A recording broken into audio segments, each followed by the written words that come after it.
the first thing that comes to our mind is that, okay, we have a bullish candle, and then we have the bullish candle opens from the bottom and it closes at the top. You know, someone who's very, very new, this is something very new and something, I think these basics are really important. So now when you have a bullish candle, it will have two wicks. You know, so when we talk about liquidity wicks and ranges, so this is a liquidity wick. In a bullish candle, a liquidity wick is at the bottom, which means that the bullish candle tried to go down. Let's say it tried to go down, it formed a liquidity wick, which means it grabbed some liquidity or it grabbed some fuel to continue moving up, you know, and then it created a range at the bottom. So whenever a bullish candle is creating a range at the bottom, a range at the top, this means that, okay, now there's a very high chance for the next candle to continue moving bullish, you know, which is why we break down the candles into liquidity wicks and ranges.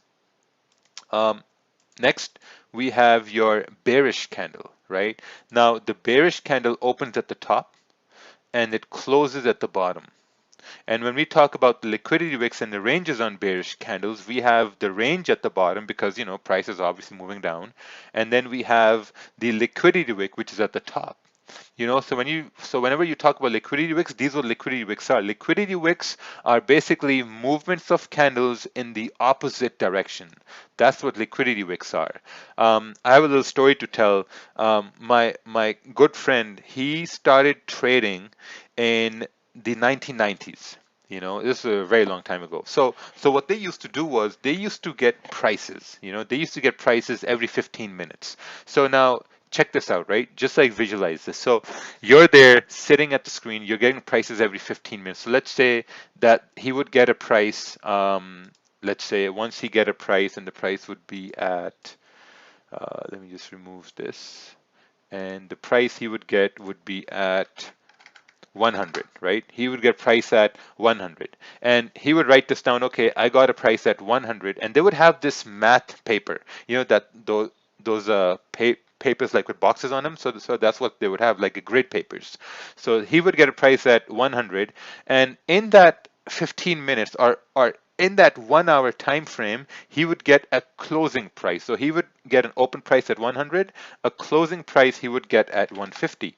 Now you have two prices. Now in those two prices, what he would also get is the lowest price. So the lowest price he would get would be 80, and the highest price he would get would be, let's say, 200. You know, so when this would used to happen, they would draw a candle. Does this make sense? Right? So they would wait an hour. They would get an open price. Okay, we got an open price at 100, a closing at 150, a low at 80, and a high at 200. So they would wait. They would wait a couple of hours or a couple of days to draw candles. They were drawing candles this way, and they were really waiting. They were looking at patterns, and they were really waiting to see that, okay, what are the candles saying based on the fact that, okay, where can the next price go, or where can the next candle form? This was the basics how candles were formed, because you would just sit and you just wait for the prices to come in. You would draw candles, you would wait a whole day, and then you would have history. Right? Then you would have history on the charts. And once you had that history on the charts, then you could say, okay, based on the 2 days of me drawing candles, now I can finally take a trade. Right? But now when we have our platforms, we have CTrader, we have our MetaTrader, it's really easy. It's really easy to take a trade. It's really easy to execute a trade. And I think these systems are meant for us to fail, because when you have your systems on, now you can execute trades within, man, like within a few seconds. Within a few seconds, you can put money at risk. You know, and it's really easy. It's really harmful too, because back in the day when someone said, okay, hey, you have to sit down and draw candles for a day, man, no, not many people will be willing to do that. You know, they'll say, oh no, it's a waste of time, whatever, you know, this and that. But now it's really easy, you know, so you have to be very careful. Now you have all these weapons at your hand that you can put money at risk. You have leverage. You can open lot sizes. Man, you can flip accounts from $1,000 to 2,000 and 5,000. You can flip those accounts, but it comes with a lot of responsibility. And that responsibility is that how are you going to manage yourself? You know, are you going to fall into that greed? Are you going to fall into that fear of, like, let's say, losing and making money? So that's going to be something really important. We have Nathan that is unmuted. Nathan, can you mute yourself? As I'm going to really appreciate that. And also Brian Miller there as well. Okay, perfect. So let me just remove this from here and let's continue on to candlesticks continued, right? So um, basically what we talked about were basic candles, right? So now what we're going to talk about is candles without wicks and candles with wicks, right? So candles without wicks basically means that there's no range for the next candle to fill, right? When you have candles that have wicks, that means that the next candle can potentially go in that same direction. But when you have candle with no wicks, then there's no range. So usually when there are no wicks on the candles, there's a 50-50 chance that price will move where you want it to move. For example, let's say you have a bullish candle and this candle has no wick on the top. You know, so if this candle has no wick on the top, this means there's no range for the next candle to move up. You know, and then there's a 50-50 chance that the next candle may move up or it may move down. You can look back on the charts and you can backtest this. You know, there's going to be very less probability that the next candle is going to move up. If we look at a candle that has a wick on the top, then there's a very high probability that the next candle is going to continue moving in that same direction, right? Now, at the same time, let's say you have price moving bearish, right? You have price moving bearish and the candle has no wick at the bottom. So when a candle has no wick at the bottom, this means that there's no range for the next candle to go down.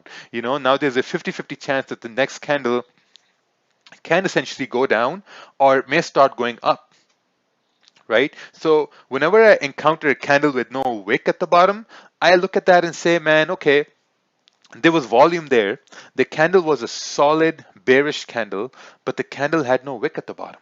You know, so to me, I'm going to say, well, if there's no wick at the bottom, then there's no range, which means the next candle, it may not continue down.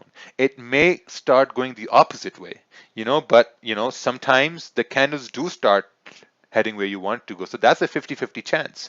So when you're trying to trade, you're looking at the candles when you have wicks. Let's go back here. When you're looking at the candles, you're looking for these wick ranges. When price is moving up, you're looking at the wick at the top. When price is moving down, you're looking at the wick at the bottom. Because when you have wicks, this means there's a very high probability that that price will continue moving in that direction. Um, Now, in the same way, let's say we talk about a bullish candle that has no wick at the bottom, right? And it has a wick range at the top. What this means is this means there's a lot of volume in the candle. You know, when a candle has a lot of volume, now when when is the time of the day when there's going to be a lot of volume in the candles? You know, when you have your market opens, when you have news events, when you have, let's say, special speeches, those are the times when there's going to be a lot of volume in the candle. So when you have a bullish candle with no wick at the bottom, this means the price didn't even attempt to go down. You know, there was so much bullish pressure. There were so many buyers that price didn't even attempt to go down. It just continued to go up. You know, in the same way, if you have a bearish candle with no wick on the top, this means that price didn't even attempt to go bullish. You know, price was moving down with so much ferocity that it didn't even have time to continue going up. It didn't even create a liquidity wick. You know, that's what these candles mean. So it's very important to look at candles when they have no wicks, because when you're looking at a candle that is bullish, once again, with no wick on the top, this means there's no range, which means that price went up and just closed at the spot and it didn't even go up. You know, so now there's the 50 chance that it might go up or down. And the same way, if you're looking at, let's say, a bullish candle with no wick at the bottom, this means there was a lot of bullish pressure. You need to be very cognizant of this fact, like, you know, when you're looking at the charts, when you're zooming in, if you're looking at the candles, it's very important that you look at this stuff. Because, you know, like a lot of times when we're looking at something like this here, can you guys see my mouse? Like I've been moving my mouse. Okay, perfect. Yeah, you can see my mouse. So let's say if you're looking at this candle here on the charts and you're like, okay, man, this is bearish. It has no wick at the bottom, so price is going to move down. But then there's a 50-50 chance it might move down. So this is something what I've learned by looking at the charts, by losing based on these candles, because I would look at this and say, oh, hey, there's a lot of momentum here, but there's no range. When there's no range, when price is closing like this is like price is creating a support.